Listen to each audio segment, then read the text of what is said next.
I hope you guys are good. My life, I wanted to give a little update. It's kind of weird not having a bumper video. It shakes me up. No transitions. But we're good. We're rocking. I want to give an update about my life because last time I've been up here was before September, and September 1st was a pretty big day in the Alkama household because it became the Alkama household. I got married on September 1st. Crazy time. On top of that, we ended up moving into an apartment together. It's called Water Chase Apartments, right up on BYRON Center Ave a little bit. And to bring it all back in the last couple months, I've actually got a couple new gigs. I work here at Center Church as a pastoral resident. Again, hi, I'm Jack, if you haven't met before. I do some stuff with the youth direction, directing youth group and stuff like that, but also get opportunities like this, which is awesome. But now I'm also an ABA technician, if you know what that is. It's Applied Behavioral Analysis Technician. Doesn't really make sense when you add the technician on that one, but yeah, so it's fun. I do get to do some behavioral coaching with kids. And then the other one that's perhaps a little bit more unexpected is that I actually had a door open up for me to join a childcare facility. So yes, I work at childcare now at Solid Rock Childcare over in Hudsonville. If you can picture that, it's really a weird thing because I'm the only guy there, but at the same time, I'm the only one who can actually keep up with the kids. So it's a mantle, it's a burden I carry. Well, let's jump into some of the teaching texts here so we can get going today. We have John 10, verses 1 through 6. If you have your Bible on your phone, I encourage you to open up to it. Otherwise, there are some Bibles back there. Otherwise, it'll be on the screen as well. Got a lot of options. So if you're still turning there, no worries.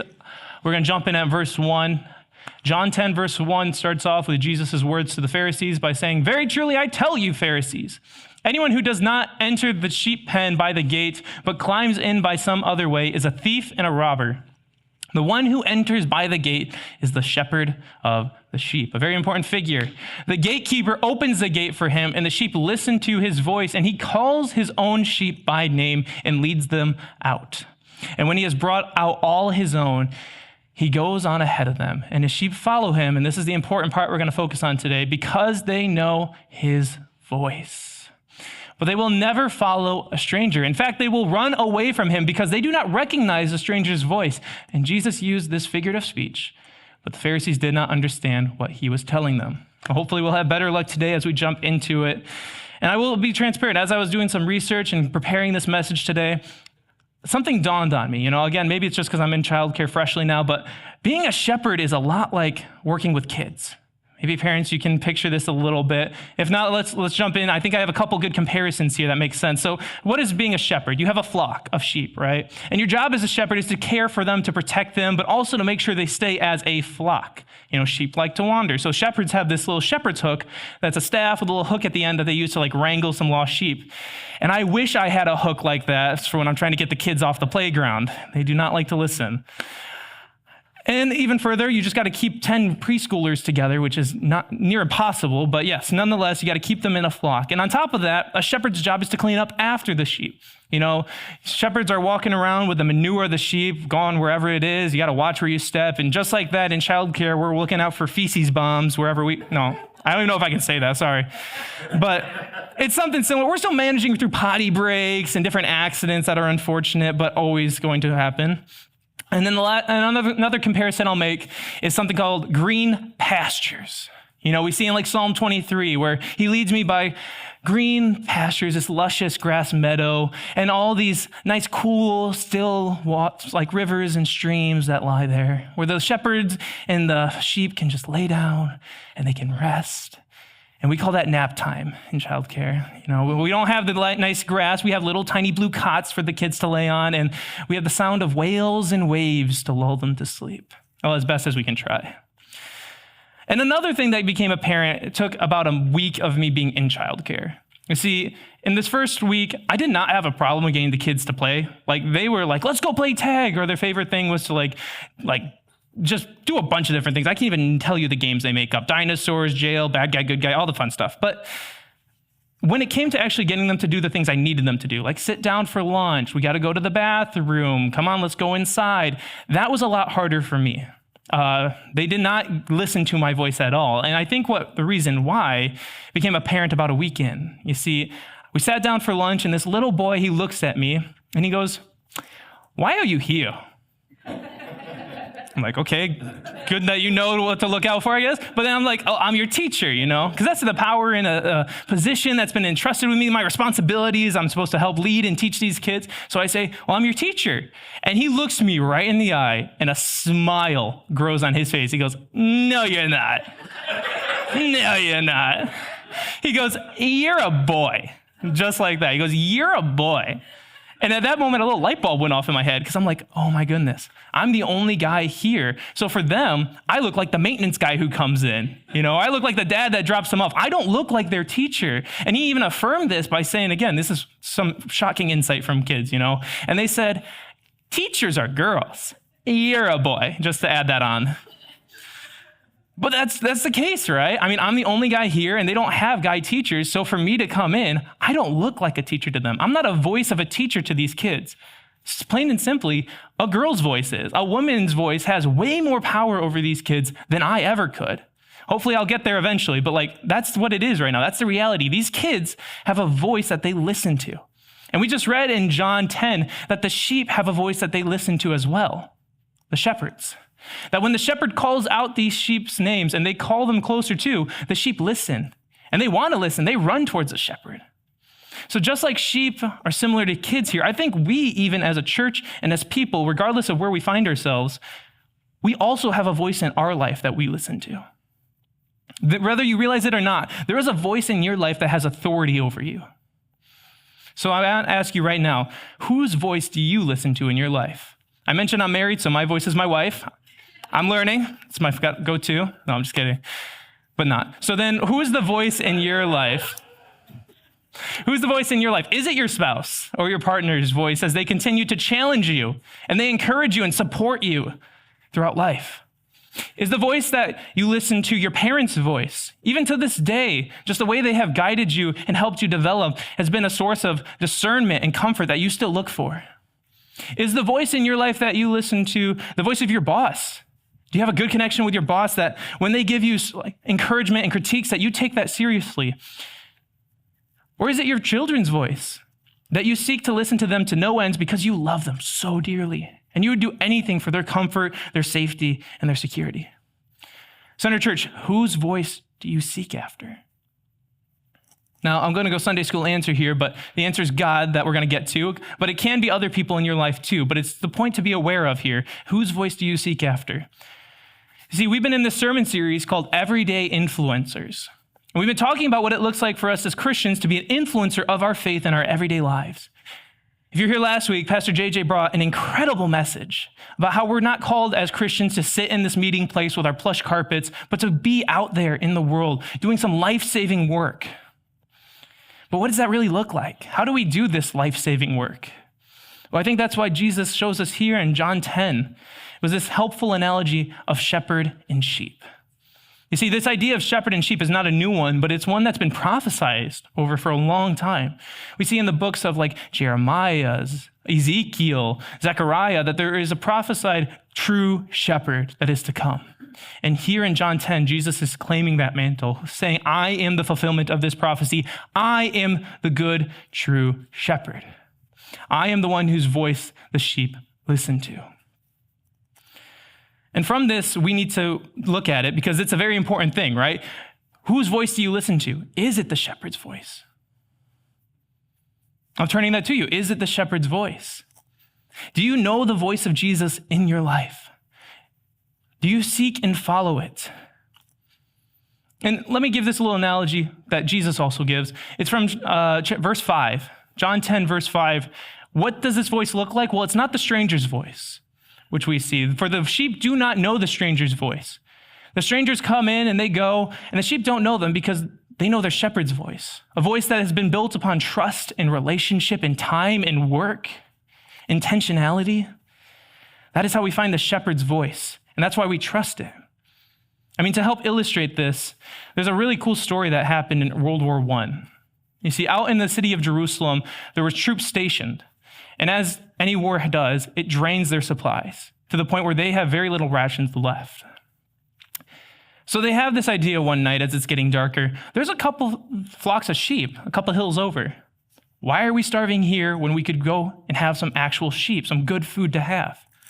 So they planned one dark night to go out, and they were going to drive this sheep, away from the shepherd, and they're going to take it to their camp. And so they do that. They sneak out, they break into the flock, and they start driving the sheep out. And the shepherd awakes to this horrific sight of just armed soldiers taking away his livelihood, his sheep. And armed with a little shepherd's hook, you know what he does? He gives us his signature call that the flock know and recognize. And from there, the flock actually runs to the shepherd, past all the powerful guards and the soldiers here with actual weapons and actual power, and they run towards the shepherd because of the power of his voice. So they don't recognize the strangers here that are trying to take them away. They recognize their shepherd's voice. And do you recognize your shepherd's voice in the same way? I mean, I don't know where you are in your faith walk. I'd love to talk to you about it. But I can tell you one thing. Wherever you are, Jesus is calling your voice. He is desperately calling out your name in love, in affection, in compassion. He wants to be with you. So again, I don't know where you are. Maybe you haven't heard his voice in your life yet. And if that's you, I promise you he is there. And that he will slowly but surely take away those obstacles that are keeping you from him. He will start breaking down walls to get to you because he loves you so dearly and wants to be with you. So if that's you, are you going to listen? Maybe that's not you. Maybe you've given your life to Christ and you've heard these inklings of his voice and you want to seek out more ways to hear them.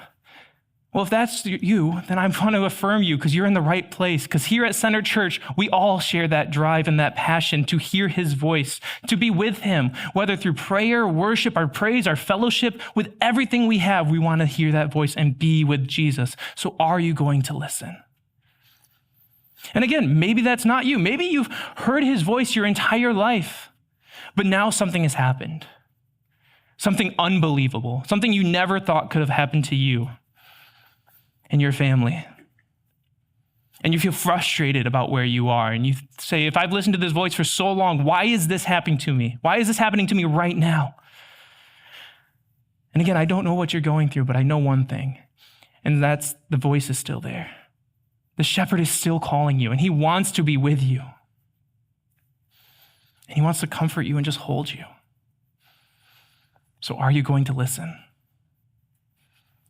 See, wherever you are in searching and hearing God's voice, there's a truth you need to hear. And that is, Jesus has stepped into your life one way or another, whether you realize it or not. He's been chasing after you since before you were born, and he has already given his life for you on the cross so that you can be with him, that you can be made clean and pure, be holy. You can be different than this sinful, broken world we live in, and you can make a difference in this world as well. You have a new life, both here on earth and forever in heaven, a life as a citizen of his kingdom, where you can be freed. See, Jesus, he lives now, and he gives his life for you still. He lives to plead for you, to be with you. He lives to represent us in heaven, and he lives to rule providence over you. Sadly, it's not that easy to hear his voice. You see, there are strangers in the world whose voices are mumbling and being a distraction for us and seeking the shepherd's voice. But there are some voices that are a little bit more powerful. There are some voices that we need to be aware of because they have an agenda. And these we see in John 10, verse 1, are the thieves and the robbers who jump over the fence to get to the flock. And what's an important distinction to make is, how do we tell who these voices are? Are they really voices from the shepherd? Are they voices that are trying to help us find the shepherd? Or are they just voices out with an agenda against us? Well, the easiest way to figure this out is to look in verse 7. Because in verse 7, we see Jesus describe himself as something powerful, a door. And maybe not the picture of power you were hoping for, but he's a door. And the way he describes himself as a door is for the sheep. And while this sounds figurative, you're like, okay, yeah, Jesus is how we get to heaven. That makes sense.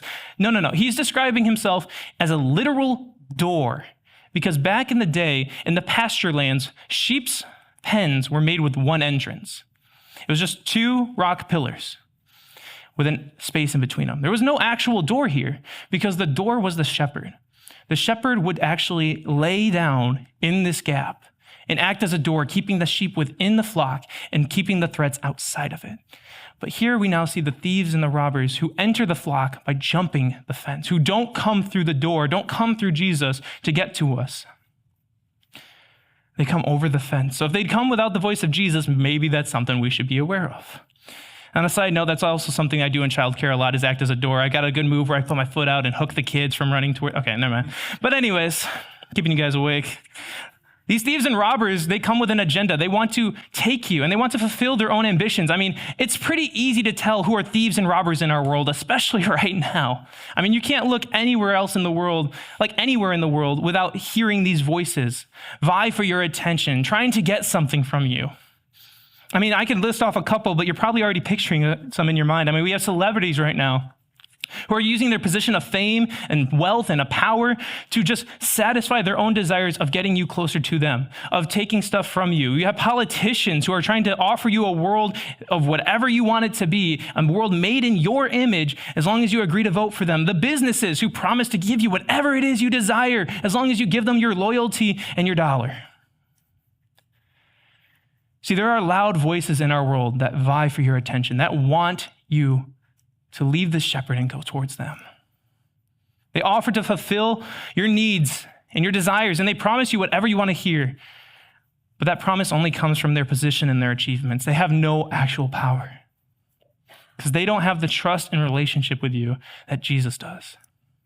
They don't have the ability to love you, sacrifice for you, and commit to you like Jesus does. That is how we can tell the difference between these voices. However, I wish it was that simple, because so often I feel like with those worldly voices, we can just push them out, right? Because we can just hunker down, we can claim our spot, and we can isolate ourselves from the world. We can hear those stories of the broken people that have, and who have promised bad things and promised good things that just have not come to fruition, but we're safe in our circle, is what I wish I could say. See, these voices don't just exist externally, they exist internally. They're here in our community, sadly. We see this other figure pop up, and not just thieves and robbers, but the wolves. And Jesus himself equates in Matthew 7, verse 15, that false prophets are wolves in sheep's clothing.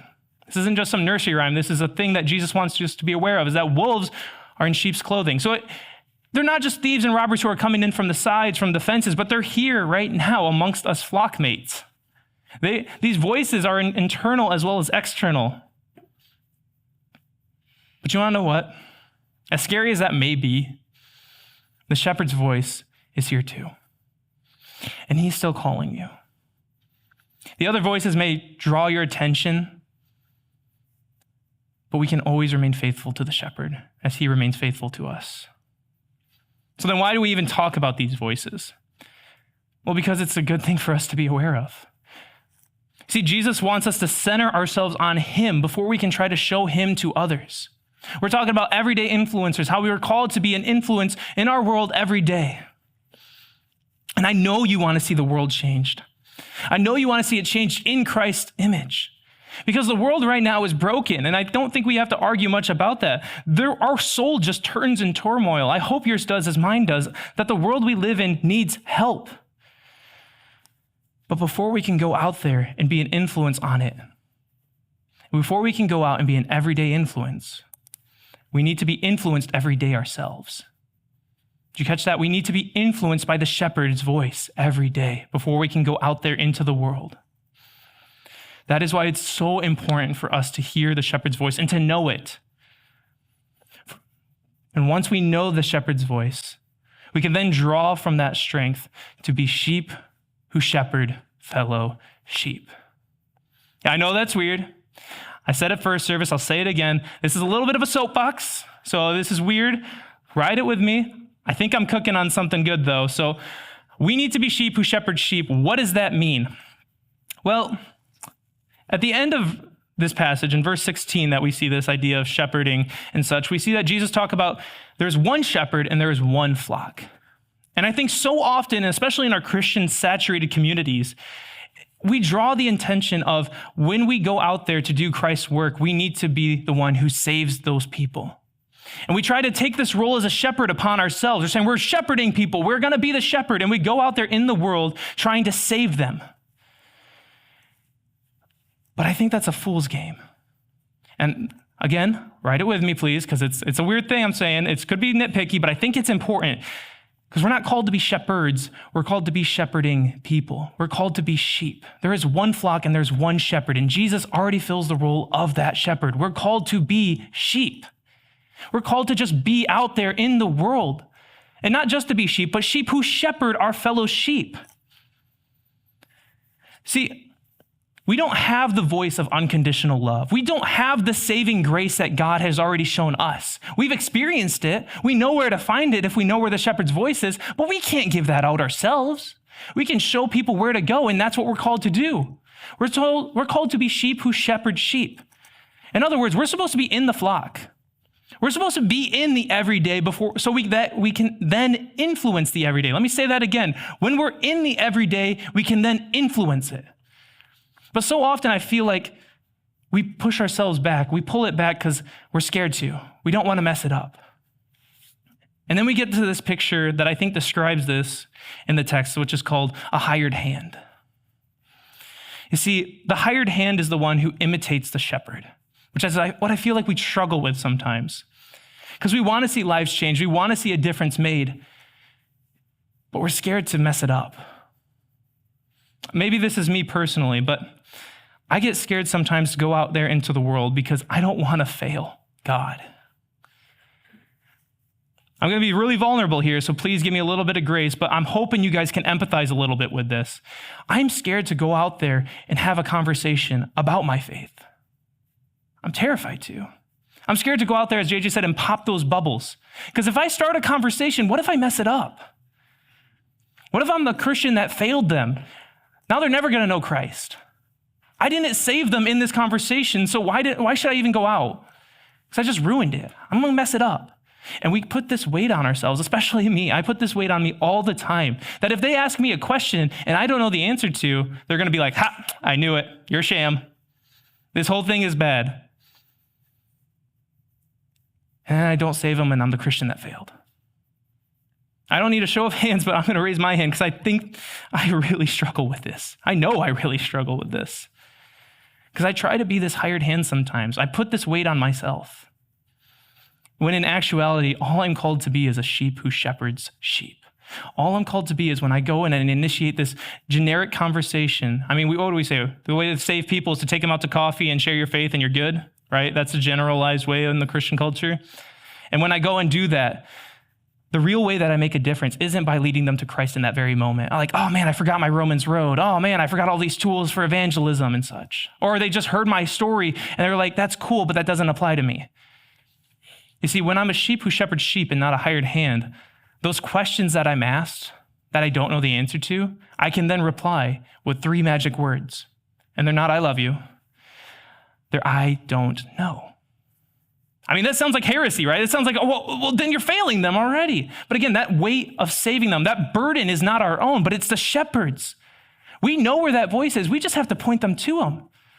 So when we say, I don't know, we can then follow it up, free of this weight of trying to save them ourselves. And we can say, I don't know, that's a good question.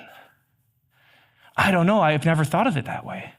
I don't know, but can I get back to you? Like, can I get your number? Because I want to look this up and I want to find a way to help you with this because I am now very invested. I like this. It's a good question. It's a good way to look at it. I don't know. My pastor would love to hear this too. Do you want to come to church and like tell him about it? Like, I would think he would love to hear this. Or can I just like ask my pastor for you? Do you see how the difference there? Where this failure, by at least my standards of what it means to go out and save people, where I don't know the answer, now becomes an opportunity to walk alongside them, to be a fellow sheep with sheep. Does this make a little bit of sense? Maybe I'm just on my soapbox and I'm just spouting out some stuff, but I think there's something here. Because when we're starting to be a sheep who shepherds sheep, life looks different. I mean, we go out in our lives and our spheres of influence, and we can think of people all around us, right? Whether we're in our homes, whether we're in our communities, our works, areas of work, our school, even playing pickleball out there. Like, there's different areas where you're just a sheep among sheep. But when you're a sheep who shepherds sheep, there's an intentionality behind it. You're not just coming to church, but you're coming to church to be poured into, to listen to the shepherd's voice, to recenter yourself. And then you're going out and being a sheep who shepherds sheep when you're a part of a community outside of us church walls, with our life groups, with a Bible study, even just having people over for dinner. You're a sheep who shepherds sheep when you decide to share your story and not worry about whether it saves them in that moment, but just so that you can show them the shepherd's voice that you found. You're a sheep who shepherds sheep when you just simply start a prayer list about those who don't know Christ and commit to praying for them.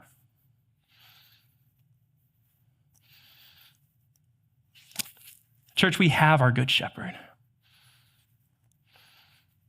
And I'm going to tell you, he's got his role mastered. It was prophesied before, and he's the fulfillment of all of those prophecies. This burden of saving people is not our own. The burden that we bear is to just be out there and to be sheep who shepherd sheep. So now is the big question as we wrap up today.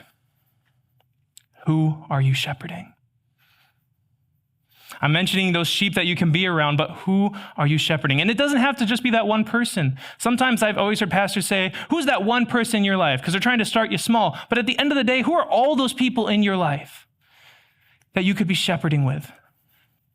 Is it your family, your friends, your coworkers, the members of this church even?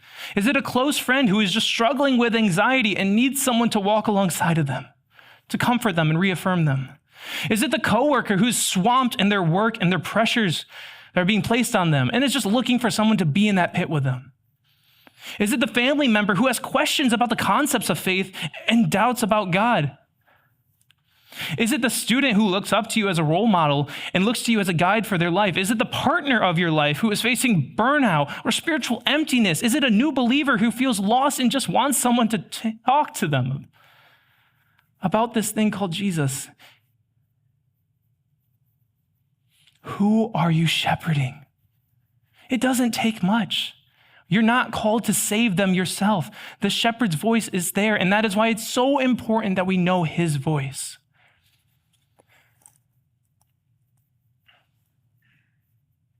See, as people who are in tune with the shepherd's voice, are you leading them to the good shepherd? Are you leading them with the same love and sacrifice and commitment he has shown you? Are you leading with humility where you're lowering yourself so God can go further? You see, success in shepherding is not about converting them off your first conversation. Sometimes it's just planting a seed. And sometimes it's just watering a seed that someone else has planted. And sometimes you are the one who is able to see that harvest that God has, where they give their life to Christ. All of the work is important. And all of it takes sheep who shepherd sheep. So are you a representation of Jesus to those around you? And are you showing them the voice that saved you? Would you pray with me?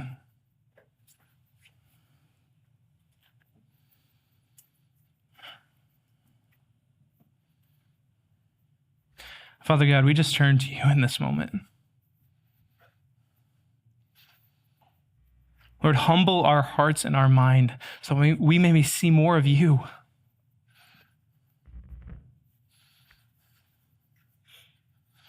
Lord, whatever it is we're going through right now, those voices in our life, those situations that are hindering us from hearing your voice, I pray that you would remove them, that you would break down these walls, that you would light up the darkness so that we may hear your words of truth and love and life once again.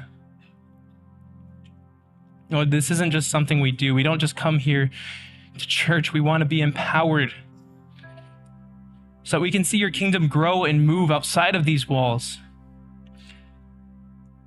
And we can be an everyday influencer, not by how we bear this weight of salvation and how we save people left and right, but how we are just sheep among sheep and how we let you go before us and pave the way as we obediently answer the call. Lord, I'm sorry for the way that I have personally carried this weight and the ways that I've put myself before you as a hired hand.